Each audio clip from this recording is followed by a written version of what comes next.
I'm Max Dalton, and in this video I'll show you how to turn off daily deals emails from Audible. Everyone loves a deal. However, if the Audible daily deal email isn't resonating with you and you don't see anything you like, the email can start to feel more like an annoyance rather than an opportunity. Thankfully, Audible makes it easy to put a stop to the daily deal emails. Now let's walk through the steps to turn off daily deals emails from Audible.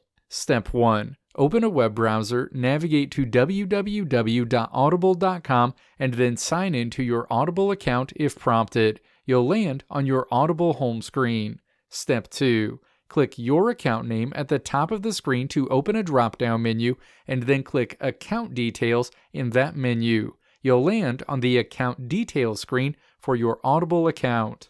Step 3. Click Notifications in the menu on the left side of the screen. Notifications options are shown on the right side of the screen. Step 4. Scroll down to the Marketing Emails and Announcements section and then click to remove the checkmark from Audible Daily Deals. You'll no longer receive the Audible Daily Deal emails. Alternatively, if you're tired of all of the marketing and promotional emails from Audible, you can go further and click to place a checkmark next to unsubscribe me from any marketing and editorial newsletter emails for now. Let me know if this video helped you out in the comments below. If you liked what you saw here, click the video links on the right side of the screen to check out another video. Or click the logo on the left side of the screen to check out my tutorial website at www.maxdalton.how.